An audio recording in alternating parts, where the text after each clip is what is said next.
Tom Sawyer, Detective, by Mark Twain. Chapter 2. Jake Dunlap. We had powerful good luck, because we got a chance in a stern-wheeler from away north, which was bound for one of them bayous or one-horse rivers away down Louisiana way, and so we could go all the way down the upper Mississippi and all the way down the lower Mississippi to that farm in Arkansas without having to change steamboats at St. Louis. Not so very much short of 1,000 miles at one pull. A pretty lonesome boat. There weren't but few passengers, and all old folks that set around wide apart, dozing, and was very quiet. We was 4 days getting out of the upper river, because we got aground so much, but it weren't dull. Couldn't be for boys that was traveling, of course.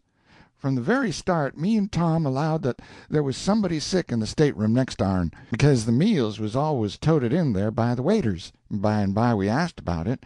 Tom did, and the waiter said it was a man, but he didn't look sick. Well, but ain't he sick? I don't know. Maybe he is. But 'pears to me he's just letting on. What makes you think that? Because if he was sick he would pull his clothes off some time or other. Don't you reckon he would? Well, this one don't. At least he don't ever pull off his boots anyway. The mischief he don't! Not even when he goes to bed? No. It was always nuts for Tom Sawyer. A mystery was. But you'd lay out a mystery in a pie before me and him, and you wouldn't have to say take your choice. It was a thing that would regulate itself, because in my nature I always run to pie, whilst in his nature he has always run to mystery. People are made different, and it is the best way. Tom says to the waiter, "What's the man's name?" "Phillips." "Where'd he come aboard?" "I think he got aboard at Alexandria, up on the Iowa line." "What do you reckon he's a-playing?" "I ain't any notion. I never thought of it." I says to myself, here's another one that runs to pie.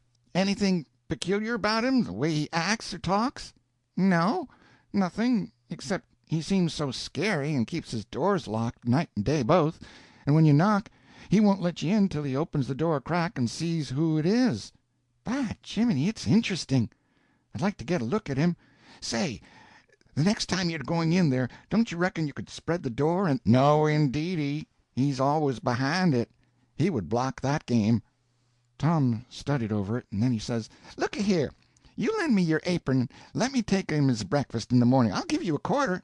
The boy was plenty willing enough, if the head steward wouldn't mind. Tom says that's all right, he reckoned he could fix it with the head steward, and he done it. He fixed it so as we could both go in with aprons on and totin' vittles. He didn't sleep much, he was in such a sweat to get in there and find out the mystery about Phillips, and moreover he'd done a lot of guessing about it all night, which warn't no use, for if you are going to find out the facts of a thing, what's the sense in guessing out what ain't the facts and wasting ammunition? I didn't lose no sleep. I wouldn't give a dern to know what's the matter of Phillips, I says to myself. Well, in the morning we put on the aprons and got a couple of trays of truck, and Tom he knocked on the door. The man opened it a crack, and then he let us in and shut it quick. By Jackson, when we got a sight of him, we most dropped the trays, and Tom says, "Why, Jubiter Dunlap, where'd you come from?" Well, the man was astonished, of course, and first off he looked like he didn't know whether to be scared or glad or both or which, but finally he settled down to being glad, and then his color come back, though at first his face had turned pretty white. So we got to talking together while he ate his breakfast, and he says, "But I ain't Jubiter Dunlap. I'd just as soon tell you who I am, though, if you'll swear to keep mum, for I ain't no Phillips either." Tom says, "We'll keep mum, but there ain't any need to tell who you are if you ain't Jubiter Dunlap." "Why?" "Because if you ain't him, you're t'other twin, Jake. You're the spitting image of Jubiter." "Well, I'm Jake. But look-a-here, how do you come to know us Dunlaps?" Tom told about the adventures we'd had down there at his Uncle Silas's last summer, and when he see that there warn't anything about his folks, or him either, for that matter, that we didn't know, he opened out and talked perfectly free and candid. He never made any bones about his own case, said he'd been a hard lot, was a hard lot yet, and reckoned he'd be a hard lot plumb to the end.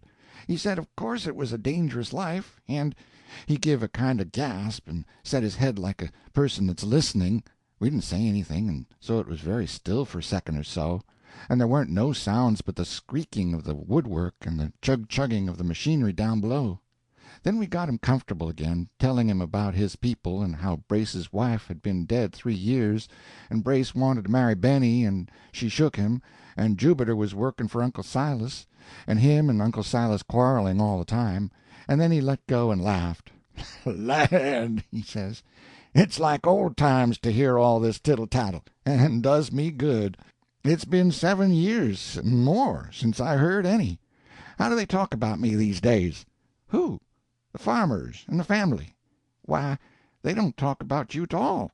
At least only just a mention once in a long time." "The nation!" he says, surprised. "Why's that?" "Because they think you are dead long ago." "No! You speaking true? Honor bright, now?" He jumped up excited. "Honor bright? There ain't anybody thinks you are alive." "Then I'm saved. I'm saved, sure. I'll go home. They'll hide me and save my life. You keep mum. Swear you'll keep mum. Swear you'll never, never tell on me. Oh, boys, be good to a poor devil that's being hunted day and night and doesn't show his face. I've never done you any harm. I'll never do you any, as God is in the heavens. Swear you'll be good to me and help me save my life." We'd a swore if it had been a dog, and so we done it. Well, he couldn't love us enough for it, or be grateful enough, poor cuss. It was all he could do to keep from hugging us.